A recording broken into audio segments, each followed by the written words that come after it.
नमस्कार। संविधान संशोधन विधेयक संसदबाट असफल भएपछि संविधान संशोधनको मागलाई एकदम अगाडि सारिरहेको राजपा त्यो निर्णयलाई स्वीकारेर निर्वाचनमा जाने तयारीमा थालेको छ। कांग्रेस, एमाले, माओवादी लगायतका जति पनि राजनीतिक दलहरू छन् सबैले अब 2 नम्बर प्रदेशको निर्वाचनमा आफ्नो ध्यान केन्द्रित गरिरहेका छन्। यो सहज बाटो हो। तर यहाँ टिप्पणीहरू कस्तो आउन थालेको छ भने संविधान संशोधन विधेयक फेल भएपछि अब त्यो माग उठाइरहेको राजपा र त्यसभित्र रहेको मधेस आन्दोलन यो सबै कुराहरू अब सिद्धियो भन्ने एउटा एकाङ्की टिप्पणी आइरहेको छ। राजपा भित्रबाट भने होइन, अहिलेलाई एक खालको टेक्निकल डिसिजन आयो, हामी अब निर्वाचनमा जाँदैछौँ र निर्वाचनमा त्यो आन्दोलनको एजेन्डालाई पनि लिएर अगाडि बढ्छौँ भन्ने कुराहरू आइरहेको छ। तर बिचमा भारत भ्रमणमा रहँदाका बखत प्रधानमन्त्री शेरबहादुर देउवाले संविधान संशोधन विधेयक यो पालि असफल भयो, निकट भविष्यमा हामी 2/3 पुर्याएर पास गर्नेछौँ भन्ने खालका अभिव्यक्ति जारी गरेपछि भने चाहिँ यो एजेन्डा बाँकी नै छ भन्ने देखिएको छ। नेपाली कांग्रेसका सभापति पनि हुनुहुन्छ शेरबहादुर देउवा। समग्रमा कुरा गर्दा मधेस आन्दोलन अहिले आजको मितिमा कुरा गर्दा कहाँनेरि छ, अझ त्योभन्दा अगाडि बढेर मधेस आन्दोलनले उठाएका एजेन्डा कहाँ कहाँ सेटलमेन्टमा पुगिरहेका छन् अथवा कहाँ छन्, र संविधान संशोधनको एजेन्डा अब सिद्धिएको हो अथवा होइन, अहिले राजपाले भने जस्तै थाती राखेर अगाडिको अब आउने संसदमा त्यसलाई पेश गरेर निष्कर्षमा पुग्नुपर्ने हो। आजको सम्भाषमा हामी यो सेरोफेरोमा रहेर कुराकानी गर्दैछौँ। सबैभन्दा पहिला संविधान संशोधनको विधेयक संसदबाट फेल भइसकेपछि त्यो माग गर्ने पक्षले स्वीकार्यो, अरू पक्ष पनि चुनावमा लागे। चुनावको तयारी चलिरहेको बेलामा भारतमा गरिएको टिप्पणीबाट कुरा सुरु गर्न चाहन्छु। झलकजी, प्रधानमन्त्री शेरबहादुर देउवाले भारतमा रहँदा संयुक्त पत्रकार सम्मेलनमा मोदीजीसँगको, भारतीय प्रधानमन्त्रीसँगको संयुक्त पत्रकार सम्मेलनमा लिखित भाषण पढ्दै हुनुहुन्थ्यो अङ्ग्रेजीमा। त्यही क्रममा उहाँले बिचमा रोकेर यहाँ संविधान संशोधन सर्वस्वीकार्य बनाउन खोजिएको तर संसदबाट त्यो असफल भयो, हामी भविष्यमा 2/3 पुर्याउन सक्छौँ होला, त्यसपछि सबैको लागि स्वीकार्य हुने गरी त्यसलाई संशोधन गर्छौँ र सबैको लागि स्वीकार्य बनाउँछौँ भन्ने कुरा गर्नुभएको छ। त्यसको भित्र एकदम देशभित्र चर्को आलोचना पनि भयो, नेपाली कांग्रेसले बचाउ गर्नुपर्ने स्थिति छ र उहाँले हिजो एयरपोर्टमा आफैले पनि बचाउ गर्नुभयो। त्यो टिप्पणी गलत थियो भने मैले तपाईँको टिप्पणी के हुन्छ?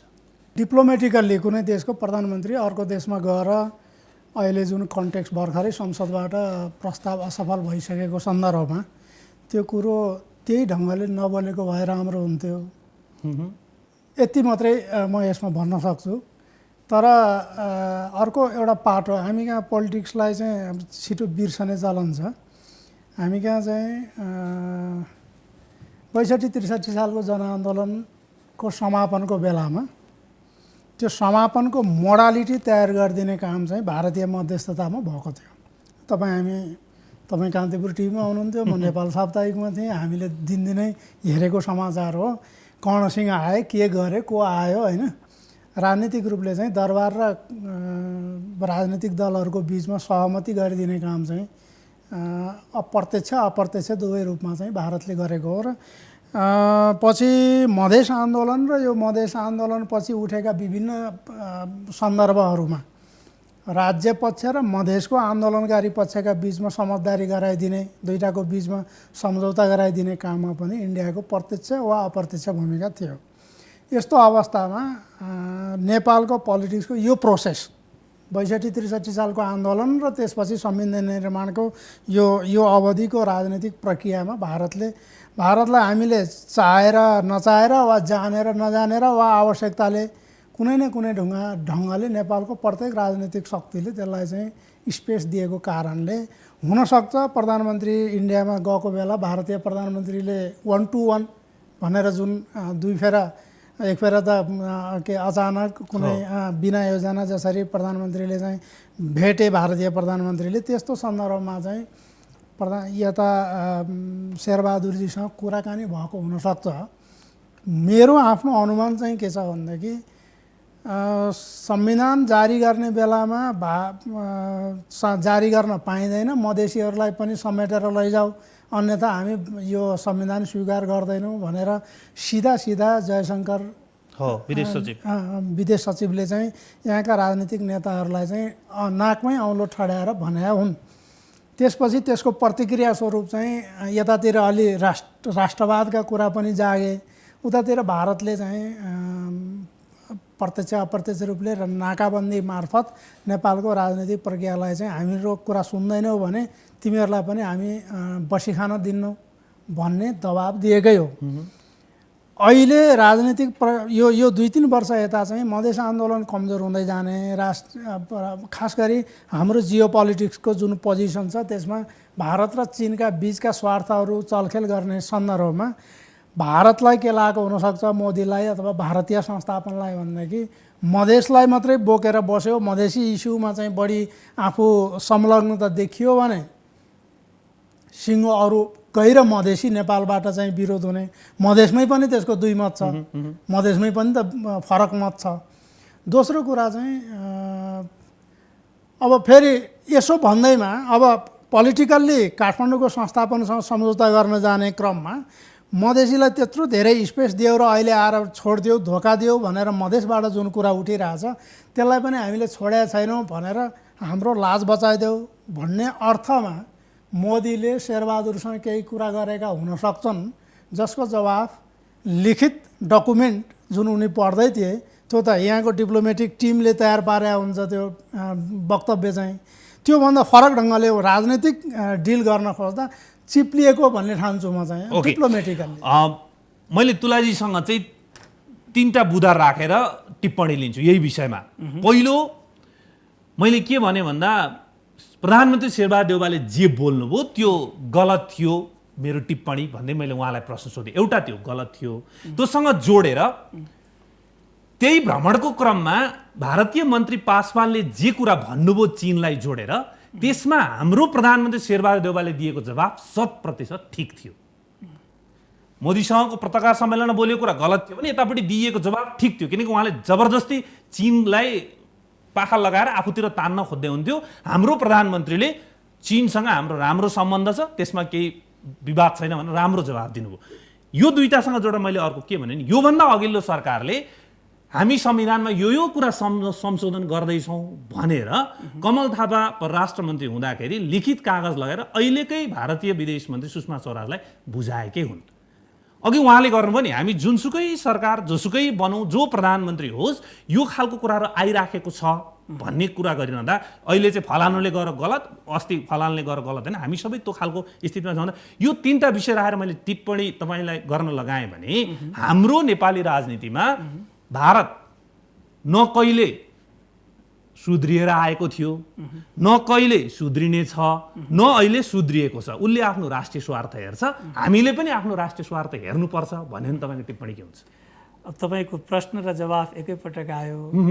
अब भारत कति सुध्रिनु पर्ने कति नसुध्रिएको अवस्था त्यसको बारेमा त कुराकानी गरौँला, तर मलाई के लाग्छ भने कुरा हामी आफैबाट सुरु गरौँ। हामी कति सुध्रियौँ, हाम्रा प्रतिक्रियाहरू हाम्रा टिप्पणीहरू कति विगतलाई सम्झेर हामी गर्ने गर्छौँ। जसरी झलकजीले भन्नुभयो 12 बुँदे सहमति गर्दा हामी कहाँ गएका थियौँ। मधेसमा आन्दोलन भइराख्दाखेरि हामी हाम्रो सरकारका प्रतिनिधिहरू लैनचौरको राजदूत निवासमा गएर मधेसीहरूलाई मिलाइदिनु पर्यो भन्दाखेरि हाम्रो बुद्धि हाम्रो सुध्राइ कहाँ पुगेको थियो। कटवाल प्रकरणमा प्रधानमन्त्रीले लिन खोज्नु भएको एउटा निर्णयलाई यो देशको नेपालको संसदमा बहुमत प्राप्त निर्वाचित प्रधानमन्त्रीले लिन खोजेको एउटा निर्णयमा हाम्रा कुन दलहरू कुन हिसाबले भारतलाई गुहार्यो हामी र कसरी त्यो मुद्दालाई हामीले व्यवस्थापन गर्यौँ। त्यसले गर्दाखेरि भारत कति सुध्रिएको हामी कति बिग्रेको यो कुराको पनि चर्चा गरौँ। तर मलाई के लाग्छ भने नेपाली राजनीतिमा सधैँभरि जित्नेले पाउन खोजेकोले भारतको सहयोग खोज्नेले भारतको प्रशंसा गर्ने र भारतको सहयोग नपाउनेले भारतको विरोध गर्ने जुन परिपाटी छ यहाँबाट माथि उठाउँ। हो, त्यस कारणले मैले अघि गरेको टिप्पणीलाई फेरि एकचोटि दोहोऱ्याउँछु। त्यसमा सच्चिनु पर्ने छ भने, राष्ट्रिय स्वार्थ हेर्नु छ भने हामी नै ठिक हुनु पर्यो। हामी ठिक हुनु पर्यो। उसले त आफ्नो राष्ट्रिय स्वार्थ हेर्छ। तपाईँले अघि नै त्यसैले मैले के भने यहाँको प्रश्नसँगै यहाँको जवाब छ।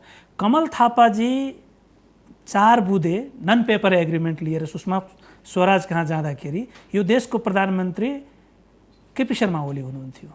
त्यति बेला त्यो ठिक र आज चाहिने यो बेठिक कसरी भयो भनेपछि हामीले हाम्रो नेपाली राजनीतिमा भारतको प्रभाव अत्यन्त बलियो रूपमा रहिआएको छ र सबैले आफू सत्तामा हुँदाखेरि चाहने र सत्ताभन्दा बाहिर गएपछि भारतको विरोध गर्ने जुन परिपाटी छ यहाँबाट हामी बहसलाई अगाडि बढाएनौँ भने हामी कहीँ पनि पुग्दैनौँ। अब हामी कुरा गरौँ यो संविधान संशोधनको विधेयक संसदबाट असफल भइसकेपछि यो एजेन्डा सिद्धियो? मलाई त लाग्दैन। आन्दोलन चाहिँ नि यो फेजको आन्दोलन जुन जसलाई हामी तेस्रो मधेस आन्दोलन भन्छौँ यो तुहिएको हो र यसका नेतृत्व असफल भएका हुन्। आन्दोलनको एजेन्डा व्यवस्थापन भएन, तर आन्दोलनको नेतृत्व गरिराखेको शक्तिहरूको नेताहरूको व्यवस्थापन गर्न नेपाली राज्य सफल भएको हो। आन्दोलनको एजेन्डा रहिराखेको हुनाले यसलाई सकिएको त व्यवस्थापन भएको त भन्न मिलेन। आन्दोलनमा एजेन्डा भयो भने कुनै दिन कुनै अर्गनाइजेसन आउँछ, कुनै दिन कुनै नेतृत्व आउँछ जसले आन्दोलन त एउटा आर्किटेक्ट न हो, यो त बनाउने न हो हैन। एजेन्डा त रहिरहने कुरा हो। बहुदलको एजेन्डा 17 सालमा राजा महेन्द्रले त समाप्त गरेको थियो नि त, तर एजेन्डा त रहेको थिएन। एक हिसाबले राजाले समाप्त गरेको, तर काङ्ग्रेसको नजरमा त एजेन्डा थियो। 46सम्म आउँदाखेरि अनेक पटक काङ्ग्रेसी नेताहरूले, काङ्ग्रेसजनले त्यो आन्दोलनलाई बनाउने कोसिस गर्नु, उठाउने कोसिस गर्नुभयो, पटक पटक असफल हुनुभयो। 46मा आएर सफल हुनुभयो। त आन्दोलन एउटा आर्किटेक्ट हो जसलाई गएको 10 वर्षमा 3 पटक उठाउने प्रयास गरियो र अहिले पनि त्यो प्रयास पुरा भएन। यो संविधान संशोधनको जे विषयहरू थियो नि एजेन्डा, त्यो एजेन्डै गलत हो कि त्यो एजेन्डा प्राप्त गर्ने बाटो चाहिँ हामीले गलत रोज्दा अहिले यो तुहिएको भन्ने ठाउँमा आइपुग्यो? मधेस आन्दोलन हारेको, असफल भएको र त्यसले केही पनि प्राप्त नगरेको भन्ने निष्कर्ष निकाल्न हुँदैन। त्यो एकदमै गलत छ। तुलाजीले जस्तो पञ्चायत अथवा राजाको सक्रिय शासन र बहुदलीय संसदीय प्रणालीका बीचको जुन एउटा ठुलो भिन्नता छ, पोलिटिकल फिलोसफिकल भिन्नता, त्यही लेभलको भिन्नता अथवा चाहिँ वारपारको स्थिति होइन। मधेसले चाहिँ केही प्राप्त गरेको र सम्पूर्ण कुरा प्राप्त नगरेको मात्रै हो। यसरी हेर्न जरुरी छ यसलाई चाहिँ। दोस्रो कुरा चाहिँ तपाईँ मधेसले नेपालको पोलिटिकल, इकोनोमिक अथवा सबै हिसाबले चाहिँ नेपालमा मधेसी पहिचान सहितको जुन स्पेस खोजेको छ, गैर मधेसीहरू सरह परम्परागत सत्तारूढ शक्ति सरहको चाहिँ हामी पनि हिस्सेदार हौँ र हामीलाई त्यही अनुरूपको मनोवैज्ञानिक, राजनैतिक, संस्थागत सबै हिसाबले चाहिँ स्पेस चाहिन्छ भनेर जुन आन्दोलन गरिरहेछ त्यसका केही पक्षहरू प्राप्त भएका छन् र केही एजेन्डाहरू बाँकी छन्। हाम्रो संविधानले जस्तो तपाईँलाई एउटा सिम्पल मधेसले मानव एकछिन मधेसकोले चाहिँ भन्यो अवधी भाषा बोल्ने र मैथिली भाषा बोल्ने, भोजपुरी भाषा बोल्नेका बिचमा संविधानले त यता हाम्रो के भन्छ पहाडले भन्नु त्यहाँ एउटा छ। यो आन्दोलनले चाहिँ निर्माण गरेको एउटा खतरनाक पक्ष के छ भने वी एन्ड दे भन्ने निर्माण भएको छ। मधेस र पहाडको बिचमा वी एन्ड दे भन्ने एउटा खाडल निर्माण भएको छ, संरचना मनोविज्ञान निर्माण भएको छ। अब यसमा चाहिँ मानव तलकोले चाहिँ भने कि हिन्दी भाषामा हाम्रो एकअर्काको बिचमा चाहिँ संवाद हिन्दी भाषामा गर्न पाउनु पर्यो भनेर मैथिली र भोजपुरी बोल्नेहरूका बिचमा चाहिँ यस्तो होस् भनेर उनीहरूले माग गर्यो। 2 नम्बर प्रदेशमै छ नि त्यो भोजपुरी भाषी र मैथिली भाषी, दुईटाको बिचमा कुन भाषामा संवाद हुने? भोजपुरी, मैथिली वा नेपाली, खस नेपाली। यो विवादमा त्यो दुईटा पक्षले भन्यो कि हामी हिन्दीमा संवाद गर्छौँ आपसमा। यस्तो खालकोदेखि लिएर विभिन्न जुन मुद्दाहरू मधेसमा उठिरहेका छन् यी एजेन्डा सिद्धिएका होइनन्। एक दोस्रो कुरा, अस्ति संविधान संशोधन असफल त भयो, तर मधेसको मुद्दाको हिसाबले जसरी जम्मा 10% सांसदहरू मधेसी सांसदहरू मात्रै र एकजना प्रदीप गिरीजी हुनुहुन्थ्यो होला मत नदिने संविधान घोषणा गर्ने बेलामा, अहिले चाहिँ त्यही उल्टिएर 347 जनाले भने कि यो संविधान बदल्न जरुरी छ, 206 जनाले भने होइन यो बदल्न आवश्यक छैन। भनेपछि त एक ढङ्गले पोलिटिकल लडाइँ त जित्या छ मधेसको यो एजेन्डाले। त्यसो भए उनीहरूले एजेन्डा बाँकी छ, एजेन्डा सिद्धिँदैन। एजेन्डा उठ्ने र त्यसलाई चाहिँ निष्कर्षमा पुर्याउने कुरा अरू कन्टेक्स्टमा भर पर्छ। यसमा म दुईवटा कुरा थप्न चाहन्छु। एउटा के छ भने माओवादीको लडाइँ 10 वर्ष भयो, 17,000 मान्छे मारिए विभिन्न ढङ्गले। माओवादीले त जनवादी गणतन्त्र भनेको थियो, कहाँ पुगेर बिसायो त्यसले। कुरा के थियो भनेदेखि उसले चाहिँ यो यसमा बिसाउन बुद्धि नपुर्याएको भए उसले केही पनि प्राप्त गर्ने थिएन। अहिले त हामी पोलिटिकल्ली चाहिँ त्यो जुन स्पेस नेपालमा क्रिएट भएको छ, गणतन्त्र, सङ्घीयता, अरू समावेशी समानुपातिक प्रतिनिधित्वका जे आधारहरू निर्माण भएछन् त्यो चाहिँ हामीले गरेको भनेर माओवादीले दाबी गर्न पाइरह्यो। हामी अरू कमन पिपुलहरूले पनि त्यसलाई अभ्यास गर्न पायौँ। हामी एक स्टेप अगाडि बढ्यौँ। माओवादी त्यहाँबाट यहाँ आइसक्यो, हामी 17,000 मान्छे मरेको गणतन्त्र जनवादी गणतन्त्र नभइकन चाहिँ हामी ज्यान गए पनि मान्दैनौँ। त्यहाँ अर्को पङ्क्ति छ नि, ओ मोहन वैद्यजीहरू अर्को हुनुहुन्छ, तर पोलिटिक्सले त्यसलाई चाहिँ एक्सेप्ट गरेन। पतिसम्म तपाईँलाई सानो कुरा भनौँ, वैशाख 11 गते सायद राजाले चाहिँ संसद पुनर्स्थापनाको घोषणा गरे 63 सालको। अनि त्यही दिन राति वा भोलिपल्ट बिहान माओवादीको वक्तव्य आयो, धोका भयो, आन्दोलन जारी छ भनेर। भोलिपल्ट मान्छे सडकमा चाहिँ विजय जुलुसमा निस्के, कोही आन्दोलनमा त एकजना पनि निस्केन त। माओवादी आइसोलेसनमा परिसकेको थियो। 2-3 महिना त 1 महिनासम्म त उनीहरूलाई बोलाउँदा नि बोलाइएन, संसद चल्यो, के गर्यो, असार 2 गते आएर मात्रै उनीहरूसँग वार्ता सुरु भयो। भन्नुको अर्थ पोलिटिक्समा मधेसले पनि त्यस्तै अवस्था, संविधान त जारी भयो, हामी यसलाई मान्दैनौँ भनेर आन्दोलनमा गयो। मधेसमा चाहिँ आन्दोलन उठ्यो। माओवादीले भन्दाखेरि आन्दोलन उठाएको थिएन, मधेसमा चाहिँ आन्दोलन उठेर एउटा अलि ठुलो लार्ज स्केलको द्वन्द्व सिर्जना भयो।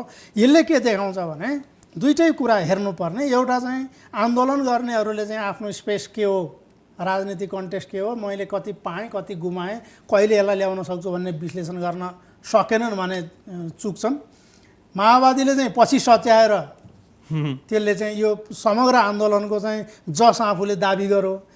मधेसवादीहरूले चाहिँ त्यसलाई त्यो जस दाबी गर्न सकेनन्। धेरै पछि आएर उसले उपेन्द्रजीले सुरु गर्नुभयो, जे छ यो चाहिँ हामी लिएर जाउँ है भनेर दोस्रो चरणको चुनावमा उहाँले सहभागिता जनाइसकेपछि उहाँ त पहिल्यैदेखि भाग लिँदै हुन्थ्यो। मैले तुलाजीसँग आएँ, तुला यो अहिले राजपा लिडरसिपबाट, अहिले झलकजीबाट पनि आए, राजपा लिडरसिपबाट यो 347ले त अपनाए नि त, 347ले त माने नि त, यो संविधान त पूर्ण रहन्छ, सर्वस्वीकार्य रहन्छ भनेर माने नि त भन्ने तर्कलाई अहिले एकदम जोडबलका साथ उठाइँदैछ। मेरो प्रश्न तपाईँलाई के भन्दाखेरि चाहिँ संविधान संशोधन हुन 2/3 चाहिन्थ्यो, बहुमतसम्म प्राप्त भएको स्थिति हो।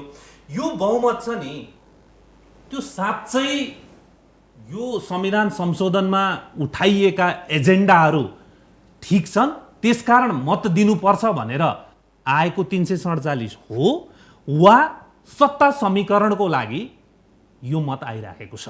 एजेन्डा संशोधनका एजेन्डालाई सहर्ष स्वीकार गरेर मत दिइराखेको छ नेपाली काङ्ग्रेस, नेकपा माओवादी केन्द्र लगायतका दलहरूले, अथवा होइन यो गठबन्धन हो, गठबन्धनले त सरकारले ल्याएकोमा भोट हाल्नै पर्छ भनेर भोट गइरहेछ?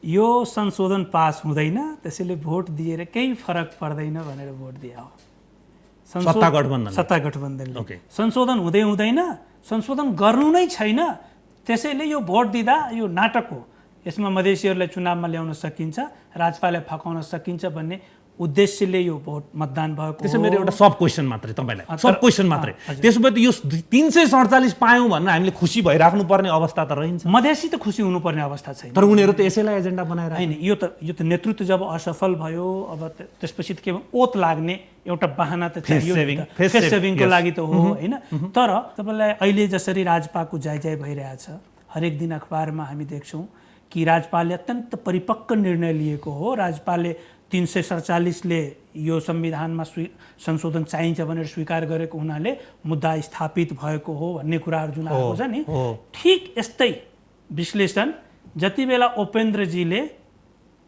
स्थानीय तहको निर्वाचनमा सहभागी हुनुभएको थियो त्यति बेला काठमाडौँमा यस्तै डिबेट चलेको, यो वैशाख 31 को सेरोफेरो।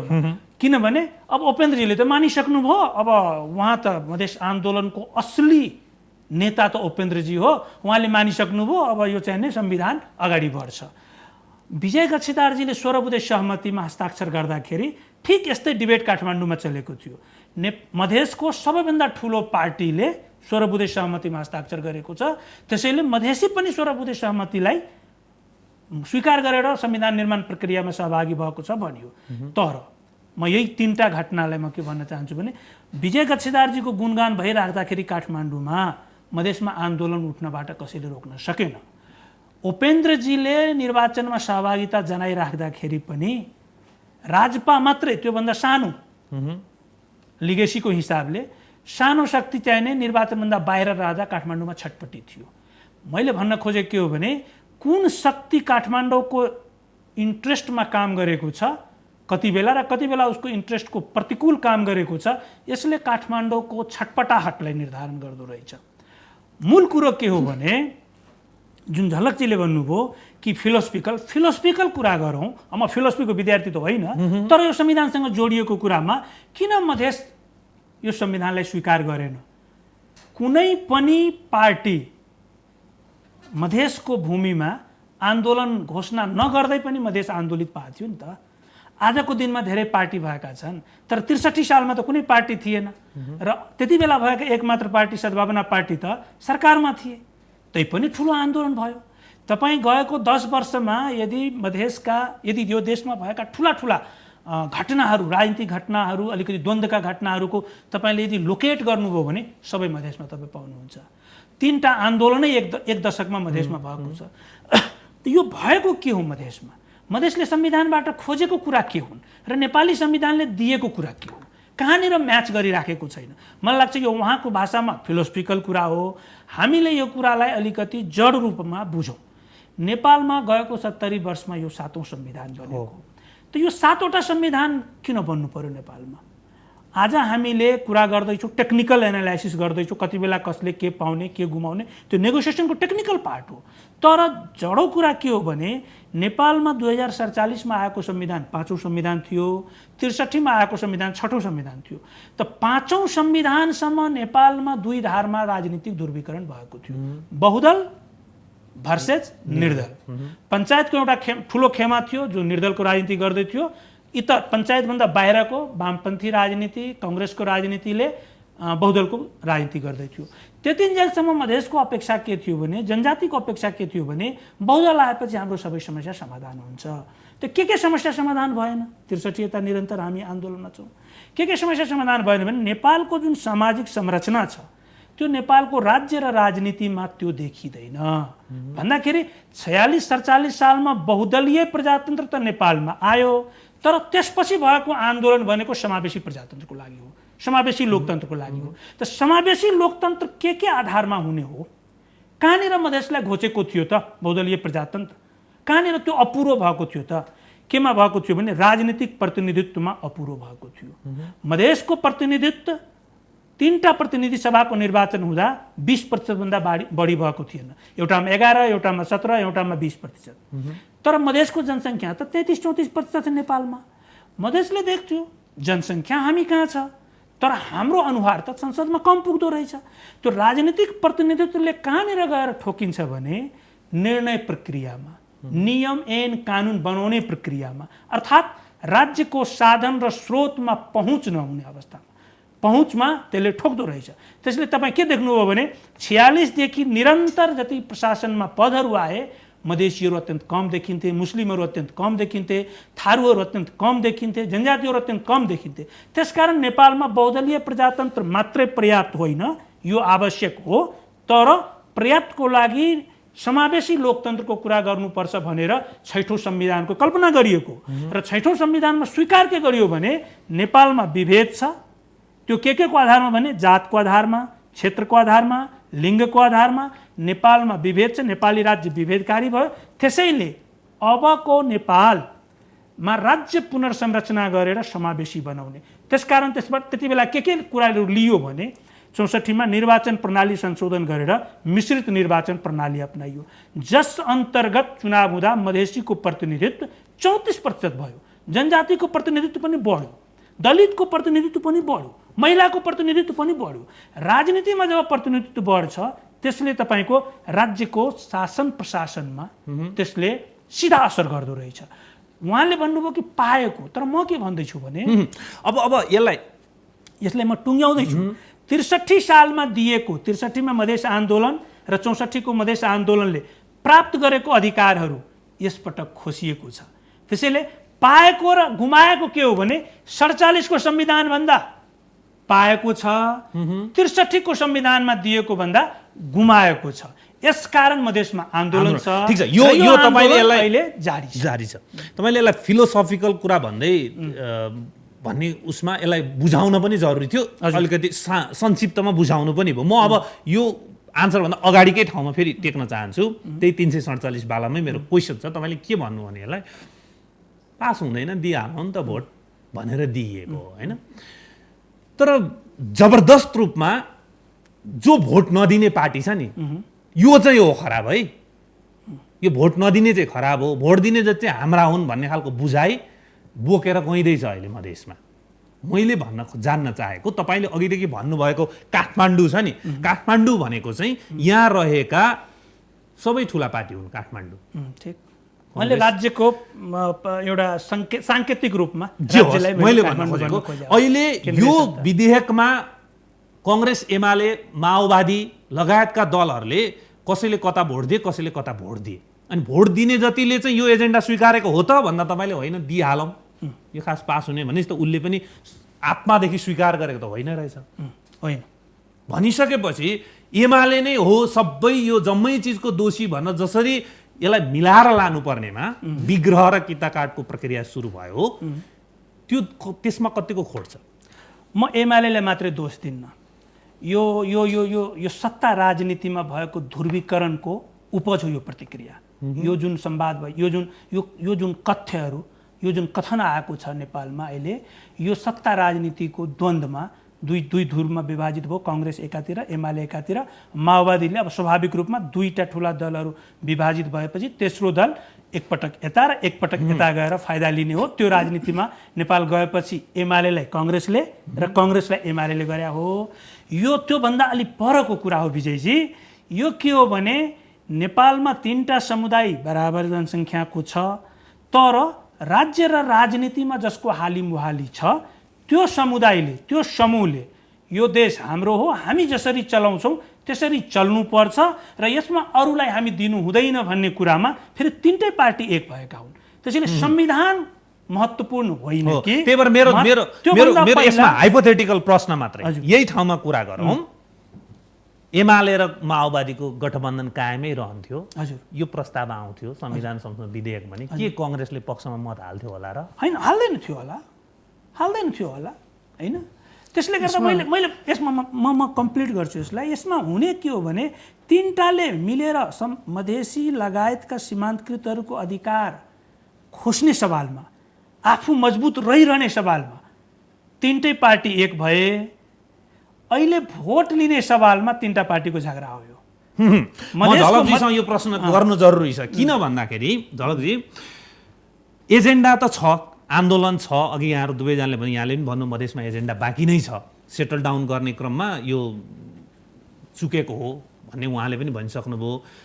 अब एजेन्डा ठिक छ भने, यदि मधेसका जनताको एजेन्डा हो भने फेरि अर्को एउटा एकदमै ठुलो टोपी के लगाइएको छ भने मधेसबाट कुनै माग आउने बित्तिकै, मधेसको कुनै एजेन्डा आउने बित्तिकै यो भारतको हो, यो भारतीय एजेन्डा बोक्छन् यिनीहरू, भाषा मिल्छ के मिल्छ भन्ने तर्क गरेर यिनीहरू भारतीय हुन् भन्ने खालको दोष लगाइन्छ। जस्तै अघि यहाँले पनि हिन्दी किन माग गरिरहेछन् भन्ने कुरालाई यहाँले एउटा सानो उदाहरणले व्याख्या गर्दै हुन्छ। त्यो माग गर्ने बित्तिकै भारतीय सबै थोपर्न खोजियो भन्ने खालको छ। मधेसको आउने बित्तिकै भारतको भन्ने खालको बुझाइ देखिन्छ। मैले चाहिँ प्रश्न के गर्नु, एजेन्डा हो भने यो मधेसका जनताको एजेन्डा हो भने भनेपछि ती जनतालाई त्यो एजेन्डा चाहिएको रहेछ, यो एजेन्डामा सम्बोधन हुन जरुरी रहेछ। त्यसो भए के त यो एजेन्डा बोकेर हिँड्ने नेतृत्वमा चाहिँ समस्या छ, यो नेतृत्वमा चाहिँ खोट छ, यो नेतृत्व चाहिँ भारतीय बाट के भन्छ त्यसलाई प्रभावित छ, त्यस कारणले यसलाई विश्वास नगरेको हो अर्को पक्षले। भारतीय प्रभावको कारणले विश्वास नगरेको भन्ने चाहिँ म त्यस्तो निष्कर्षमा जान्छु। लिडरसिपलाई है मेरो क्वेसन, लिडरसिपकै हिसाबमा पनि केही जस्तो नाकाबन्दीको बेला चाहिँ मधेस आन्दोलन र नाकाबन्दी जुन सँगसँगै मधेस आन्दोलनको समर्थनमा भएको नाकाबन्दीको रूपमा चाहिँ जुन ढङ्गले आइरहेको थियो त्यसले चाहिँ अलिकति मनोवैज्ञानिक हिसाबले चाहिँ केही दूरी त सिर्जना गरे हो। तर नेपालको पोलिटिकल लिडरसिपले मधेसको राजनीतिक शक्तिलाई चाहिँ यो भारतीय प्रभावको भनेरै हेरिरहन्छ भन्ने मलाई लाग्दैन, एउटा कुरा। दोस्रो कुरा चाहिँ यो यस्तो छ क्या, मधेसको माग मात्रै होइन सबै आन्दोलनहरूको एउटा कोर्स हुन्छ विजयजी। 17 सालमा यो राजा महेन्द्रले चाहिँ सत्ता हत्याइसकेपछि बिपीहरू जेलमा बसे, सुवर्णजी बाहिर हुनुहुन्थ्यो। सुवर्णजीको नेतृत्वमा चाहिँ कङ्ग्रेसले शस्त्र सङ्घर्ष सुरु गर्यो।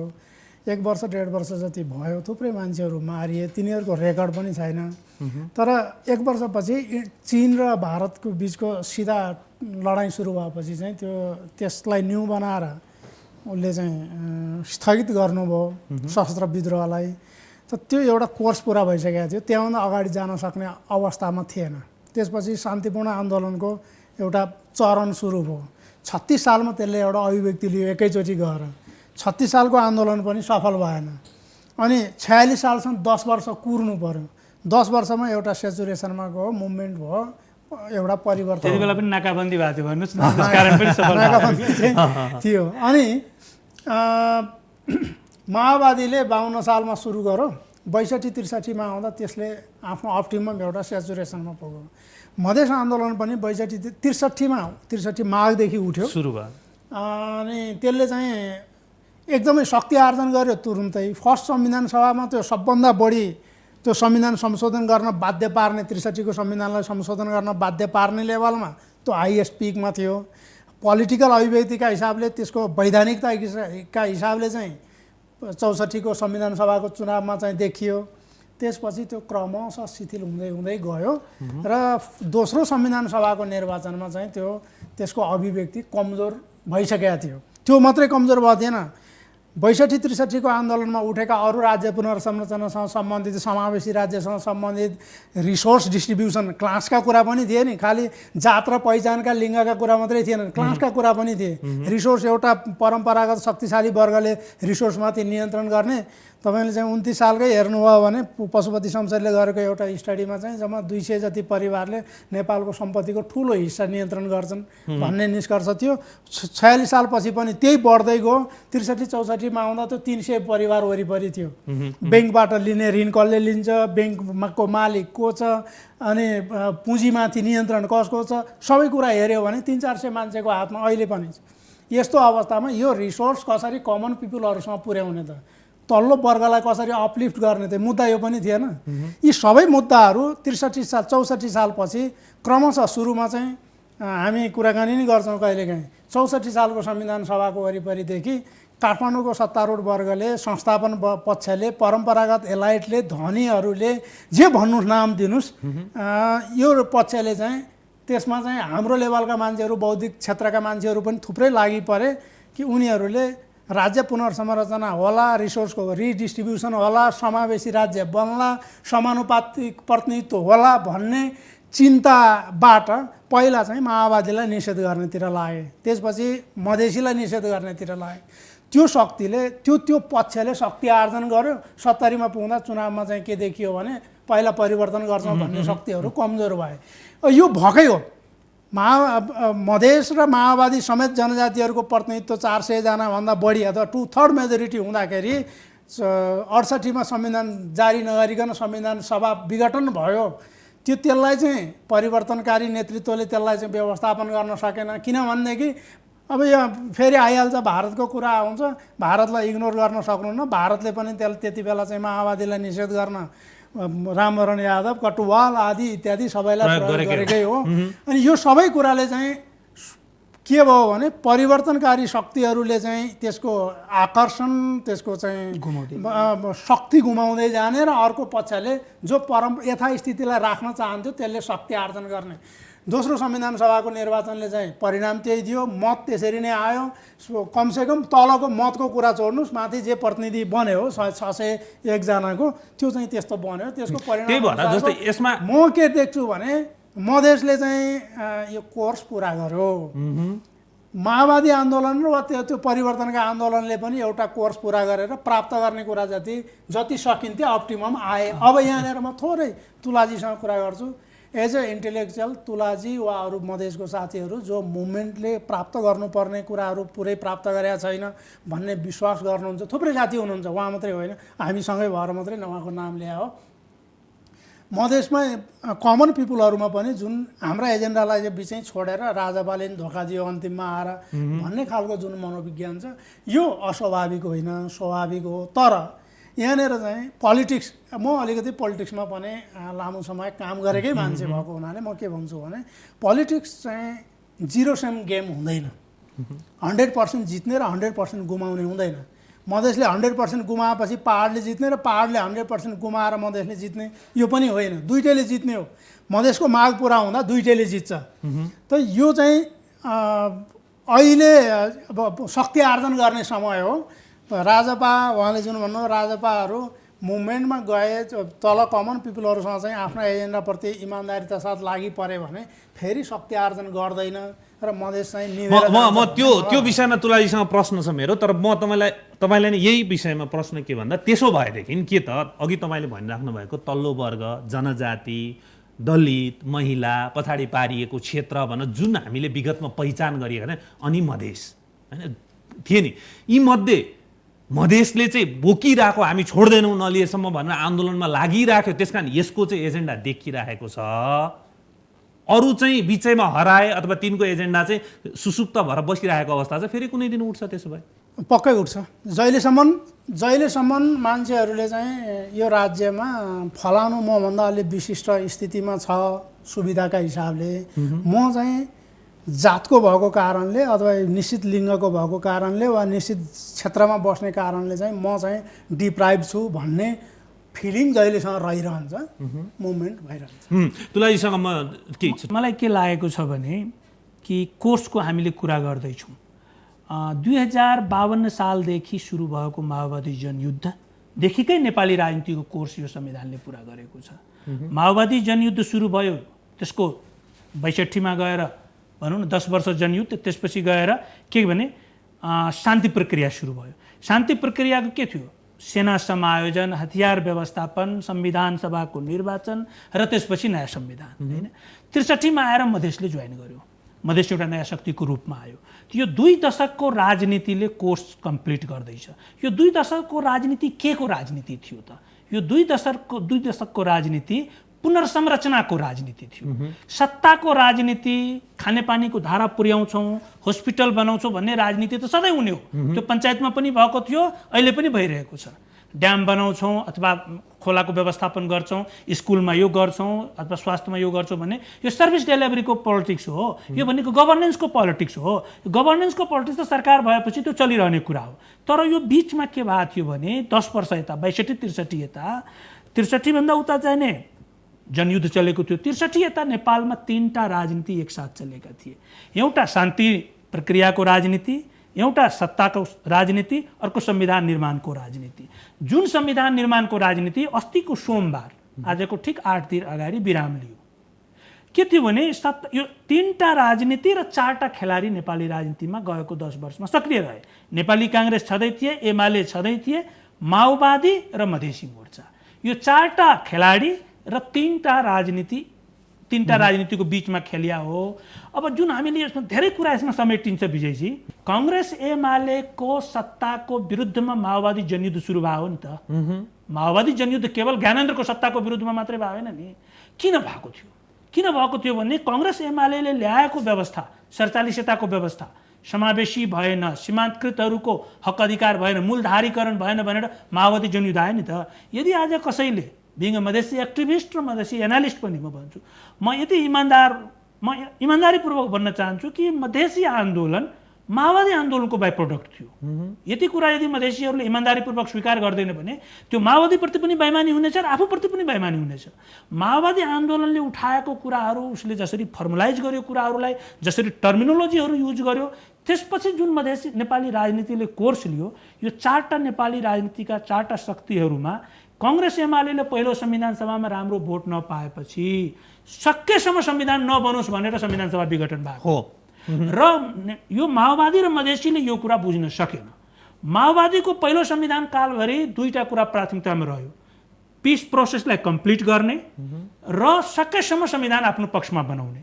यो दुईटा कुरा गर्नको लागि उसले सत्ता राजनीतिमा जसरी उल्झिन पुग्यो, खास गरी कटवाल प्रकरणपछि, कि माओवादी त्यहाँबाट बाहिर निस्किन सकेन। दुर्भाग्य के भयो भने माओवादीको बाई प्रोडक्टको रूपमा निस्केको मधेसीहरूको पिस प्रोसेस, कुनै पिसको पोलिटिक्स, शान्तिको पोलिटिक्स कुनै उसको एजेन्डा थिएन। उसको एजेन्डा कम्प्लिटली हुनुपर्ने संविधानको राजनीति, तर उसको एजेन्डा भइके दियो व्यवहारमा भने केवल सत्ताको राजनीति। मधेसको लागि सबैभन्दा ठुलो दुर्भाग्य यहाँनिर भयो। मैले त्यसमा एउटा सब टिप्पणी मात्रै थप्छु तपाईले भनिराख्नु भएको कुरामा।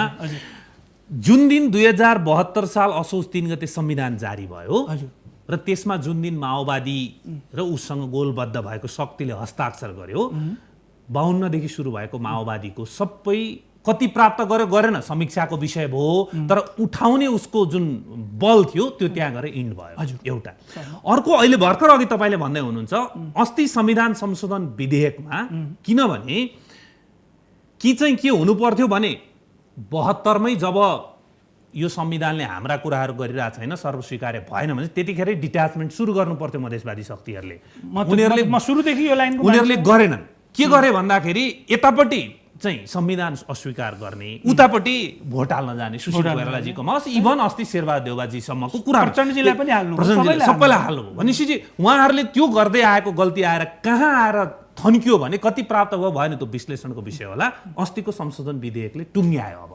अब यो एजेन्डालाई, अघि भनिएको एजेन्डा, सुसुप्त रूपमा रहेको तल्लो वर्ग, जनजाति, महिला, दलित, पछाडि पारिएको वर्ग, क्षेत्र, समुदायको एजेन्डा, अनि मधेस पनि एउटाले उठाएको उठाइ गरेर यहाँसम्म ल्याएर थन्किएको अवस्थामा रह्यो। यो कहिले 2072 सालमा जब साइन भयो माओवादीको तर्फबाट, त्यतिखेरबाट थन्किएको अवस्था रह्यो भने अब यो दुईटा अब कुनै कालखण्डमा गएर फेरि उठ्ने स्थितिमा मात्रै रह्यो। यो खेलाडीहरू, एक्टरहरू जति छन् उठाउँछु भनेर लागेका थिए र जनतालाई विश्वास दिलाएको थिए, यिनीहरू अब निष्प्रभावी भए। हो, एकदम। माओवादी जब यो राज्य पुनर्संरचनाको राजनीतिमा संविधान मार्फत सीमान्तकृतहरूलाई अधिकार दिलाउने सवालको नेतृत्व गर्ने माओवादी पार्टीले जब स्वरबुद्धि सहमतिलाई आफ्नो सबैभन्दा ठुलो उपलब्धि मानेर आफ्नो 20 वर्षको यात्रालाई जब विराम दियो, सीमान्तकृत आन्दोलन त्यहाँबाट धरापमा पर्यो। मधेसीहरूले असन्तुष्टि पोखे, तर मधेसीहरू यो देशमा गर्न सक्ने केही पनि होइन विजयजी, यो पनि हामी बुझौँ। किनभने जब हामी प्रक्रियाको कुरा गर्छौँ त्यहाँनिर सङ्ख्याको अर्थ रहन्छ। सङ्ख्यात्मक हिसाबले मधेसी एक्लैले न अघिल्लो संविधान सभामा केही गर्ने अवस्थामा थियो, न यो संविधान सभामा केही गर्ने अवस्थामा थियो। मधेसी आन्दोलनले, मधेसमा आन्दोलन गरेका शक्तिहरूले अघिल्लो संविधान सभामा कति सिट पाएका थिए? 601 मध्ये 86 सिट मात्रै पाएका थिए मधेसी लोक मोर्चा जसले हामी भन्थ्यौँ। तर समग्र मधेसीको उपस्थिति 210 जना भएको थियो। म यदि मोर्चाको हिसाबले कुरा गर्ने हो भने म मोर्चाको प्रवक्ता होइन। मेरो भनाइ खालि के मात्रै हो भने कि मोर्चा मात्रै मधेसको एजेन्डा बोकेको भन्न मिलेन। मोर्चा मात्रैले गर्दाखेरि मधेसको एजेन्डा समाधान हुन्छ भन्ने होइन। म एउटा त्यो समुदायको कुरा गर्दैछु जसको जनसङ्ख्या यो देशमा 33-34% छ र जो यो देशको राज्य र राजनीतिमा लामो समयदेखि सीमान्तकृत रहेको छ। त्यसको समाधानको प्रयास 2063 र 64 मा गर्यो, जसको फलस्वरूप रामवरण यादव यो देशको राष्ट्रपति हुनुभयो र मधेसीहरू नेपालको राज्य र राजनीतिमा प्रवेश गर्ने एउटा बाटो पाएको थियो। त्यो समानुपातिक समावेशीकरणको आधारमा, चाहे त्यो नागरिकताको प्रावधानहरूमा सुधार गरेको आधारमा, चाहे त्यो लोकसभामा आरक्षण दिएर जुन प्रयास गर्यो, निर्वाचन प्रणालीलाई संशोधन गर्यो, जुन अधिकारहरू दिएको थियो, त्यो जुन ट्र्याक थियो नेपाली राजनीतिको, राज्य पुनर्संरचनाको, संवैधानिक यात्राको, त्यो धेरै राम्रो थियो र त्यसभन्दा पछाडि फर्केकोमा मधेसी समुदाय चित्त बुझाउन सकिराखेको छैन। र तपाईँले जुन निर्वाचनको कुरा गर्नुभयो, यो म के भन्छु, निर्वाचन त एउटा खेल हो विजयजी। संविधानले त्यसको नियम सेट गर्ने हो। तपाईँ खेलको नियम यसरी सेट गरिदिनु भयो कि कुनै पनि दिन त्यहाँनिर चाहिने सीमान्तकृतहरू निर्णायक अवस्थामा पुग्नै सक्दैन। त्यसले गर्दाखेरि यो लडाइँ भनेको निर्वाचनको विरुद्धको होइन। मधेसमा जुन आन्दोलन थियो त्यो निर्वाचन हुनु हुँदैन भन्ने होइन कि निर्वाचनको खेलको नियम जुन थियो निर्वाचनको नियम त्यो चाहिँ परिवर्तन हुनुपर्छ। अब तुलाजी, अब म तपाईँसँग, अब हामीसँग मात्र 5 मिनट समय छ। मैले 5 मिनट अघि त मलाई एउटा क्वेसन गरेको थिएँ, अब जाने चाहिँ के लिएर त एजेन्डा? फेरि आन्दोलन गर्छु, फेरि तिमीहरूको माग पुरा भएन भन्दै जाने कि? नो, यो गभर्नेन्सको पोलिटिक्स अगाडि बढ्छ। यो संविधान एउटा आयो, यो संविधानले निर्वाचन गराउँछ। यसले चाह्यो भने प्रदेशको निर्वाचन गराउँछ, चाहेन भने नगराउन सक्छ, तर केन्द्रको निर्वाचन यसले गराउँछ। र नेपाली राजनीतिमा शासन प्रशासनको विधि जुन राज्यले गर्ने, मैले भने कन्स्टिट्युसनल पोलिटिक्स र तपाईँको स्टेटको फङ्सनरी पोलिटिक्स हुन्छ नि, जुन 46 पछि 47 पछि काङ्ग्रेस एमाले गरेको राजनीति के थियो भने राज्य सञ्चालन गरेको थियो। राज्य सञ्चालनको राजनीति त अगाडि बढ्छ, तर माओवादीको जबरदस्त प्रवेश कसरी भयो भने पुनर्संरचनाको राजनीति, संविधानमा फेर्नुपर्ने राजनीति। अब यो संविधान फेर्ने कुरा धेरै परको विषय भयो। यो कसैले यसलाई भनौँ न, कसैले यसलाई ओझेलमा पार्नको लागि, आफ्नो फेस सेभिङको लागि भविष्यमा पनि हामी संशोधन गर्छौँ भन्छ, त्यो बेकारको कुरा हो। संशोधन हुनसक्छ, अनेक संशोधनहरू हुन्छन् यो संविधानमा। त्यो काङ्ग्रेस एमाले माओवादीलाई अथवा यो राज्य सञ्चालकलाई अप्ठ्यारो कुराहरूमा संशोधन हुन्छ। तर शक्ति समीकरण परिवर्तन गर्नको लागि जसको अवयवहरू के हुन् भने सीमाङ्कन हेरफेर, निर्वाचन प्रणाली हेरफेर, नागरिकताको प्रावधानमा हेरफेर, समानुपातिक समावेशीकरणमा हेरफेर, भाषा नीतिमा हेरफेर, त्यस्ता कुराहरू यो संविधानमा अब संशोधनको सम्भावना छैन। यदि भारतले पनि यो कुरा भन्छ भने ऊ झुट बोलिरहेको छ, यदि काङ्ग्रेसले पनि यो गराउँछु भन्छ भने ऊ पनि झुट बोलिरहेको छ, माओवादीले पनि झुट बोलिरहेको छ, एमाले त गराउँदैन भनिरहेछ। त्यसले म एमालेलाई दोष दिन्न, यो कुरामा साँचो बोलिरहेको, यो कुरामा साँचो बोलिरहेको छ। मधेसीले पनि यो कुरा भनिरहेछ भने झुट बोलिरहेको छ। म एकदमै छोटो टिप्पणी र यो अन्तिम पनि हो, जस्तै म तपाईँलाई खालि मैले के भनिराखेको छु भने एजेन्डा जम्मै सही हुन्, यसलाई बोकेर हिँड्ने व्यक्तिहरूले अघिदेखि उहाँले तपाईँले सत्ता स्वार्थमा रुमलिँदाखेरि बिगारिदिरहेका छन् एजेन्डालाई भन्ने कुरा गर्छ। जस्तै अहिले भर्खर आएर 1 महिना अगाडि जति यो कुरा हो, माओवादी केन्द्रका अध्यक्ष पुष्पकमल दाहाल के भन्नुहुन्छ भने अब प्रत्यक्ष निर्वाचित कार्यकारीमा जानुपर्छ भन्ने कुरा उहाँ बोल्दै हुनुहुन्छ, जसले 2072 सालको संविधानमा हस्ताक्षर गरिरहँदाखेरि नोट अफ डिसेन्ट लेखा भए हुन्थ्यो नि त। हाम्रो एजेन्डा यो यति चाहिँ प्राप्त भयो, अरू बाँकी प्राप्त भएको छैन, यसको लागि थप सङ्घर्ष गर्नुपर्छ, हामीले नै गर्ने हो कि भोलि नयाँ शक्ति आएर गर्छ, सङ्घर्षको गुन्जाइस छ भनेर बोलिदिएको भए त अहिले उहाँले भनिरहेको कुरालाई अरू कोणबाट टिप्पणी गरिने थिएन नि त। भनेपछि एजेन्डा थातीको थाती रहिराखेको छ, त्यसलाई बोकेर हिँड्नेहरूले चाहिँ कहाँ लगेर विसर्जन गरिरहेछन् भने मधेसवादी हुन्, माओवादी हुन्, एमाले हुन्, काङ्ग्रेस हुन् भन्दा सत्ताको राजनीतिको लागि लगेर विसर्जन गरिदिरहेछन्, जसले गर्दा हामी लङ टर्म आन्दोलनमा गएकै छौँ। यो सबै सत्ताको राजनीतिको कारणले मात्रै भनेर बुझाइ म राख्दिनँ। मैले अघि जुन भने समाजमा आइरहेको विचारधारात्मक वर्चस्वको शक्ति सन्तुलन जुन हुन्छ, शक्ति सन्तुलन राज्य पुनर्संरचनालाई टोटल्ली कमन पिपुलहरूको एक्सेसमा लाने गरी राज्य पुनर्संरचना गर्ने कुराको विपक्षमा, एलाइटहरूको पक्षमा चाहिँ शक्ति संरचना गइसकेपछि तपाईँले भन्नुभयो 16 बुँदे, माओवादीले 16 बुँदे नगरेको के हुन्थ्यो? त्यो सडकमा चिच्याइरहेर त केही पार लाग्दैन थियो।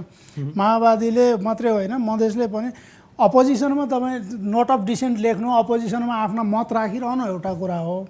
तत्कालीन शक्ति संयोजन, शक्ति सन्तुलनको आधारमा व्यवस्थापन गर्दै जाने राजनीतिमा चाहिँ एज ए इन्टेलेक्चुअल मलाई चाहिँ यो कुरा मलाई मन परेको छैन भनेर हिँड्न त म स्वतन्त्र छु।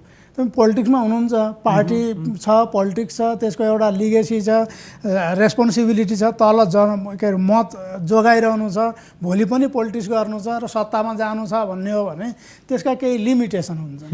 मधेसको राजनीति संविधान सभामा आइसकेपछि त संविधान सभा छोडेर निस्केको भए एउटा कुरा हुन्थ्यो, संविधान सभामा बस्छु, यो ओभरअल पोलिटिकल प्रोसेसभित्र चाहिँ बाटै समाधान खोज्छु होइन। जस्तो सिके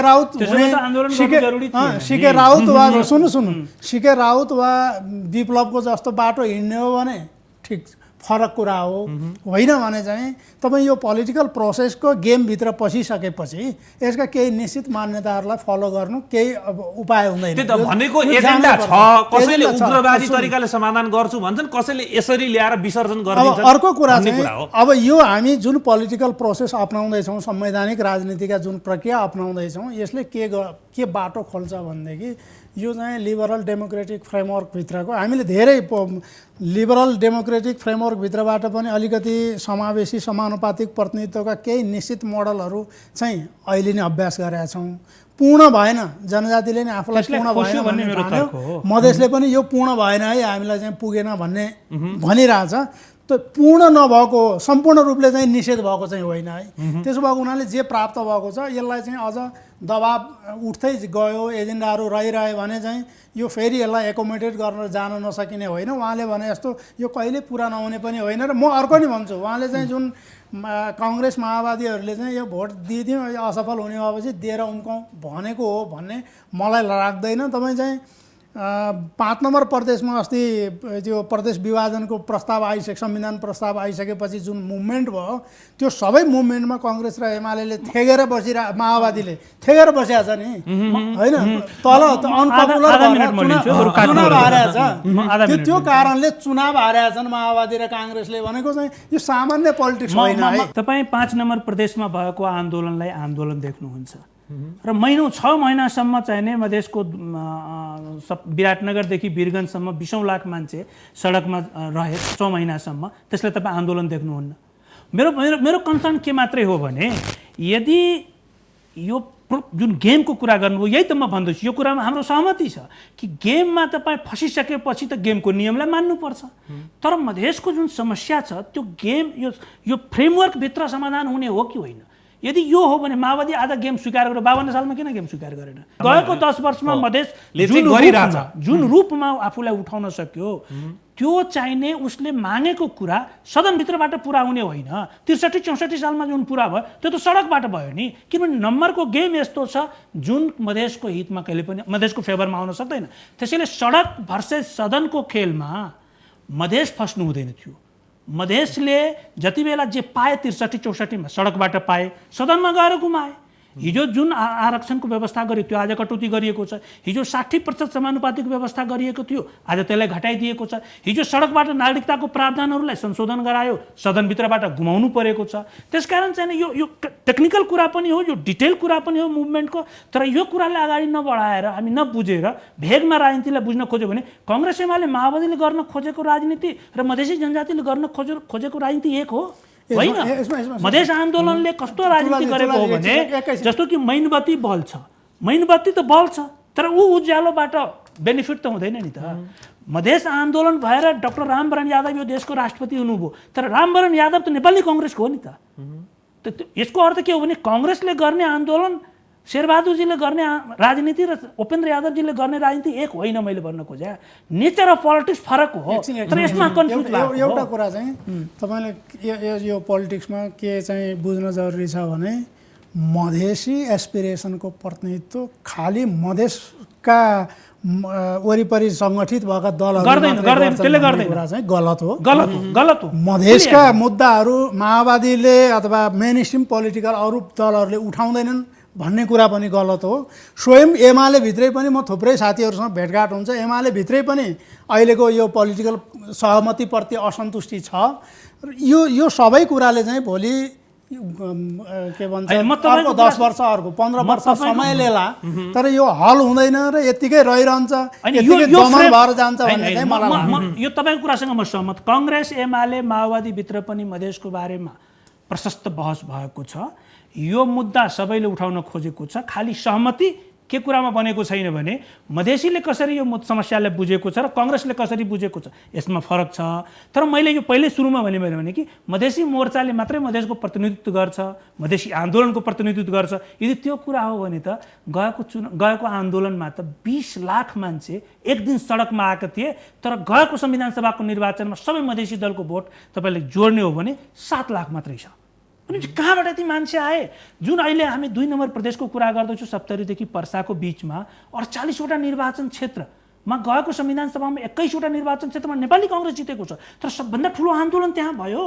आन्दोलन जनकपुरमा सबभन्दा बढी हुन्छ, चुनाव कांग्रेसले सबभन्दा बढी जित्दो रहेछ।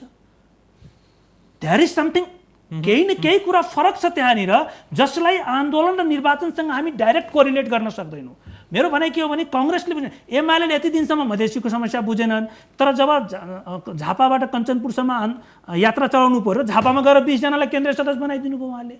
जति बेला डाक्टर रामवरण यादव उम्मेदवार हुनु राष्ट्रपतिको, तपाईले एकजना पासवान रामप्रीत पासवानलाई उम्मेदवार बनाइदिनु भयो हार्ने बेलामा, जब जित्ने बेला आयो विद्या भण्डारीलाई बनाइदिनु भयो।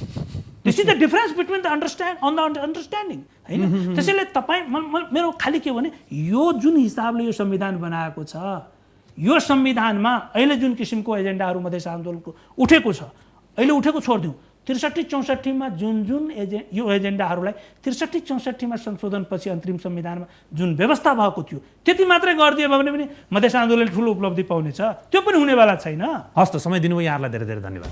अवसरको लागि धेरै धेरै धन्यवाद।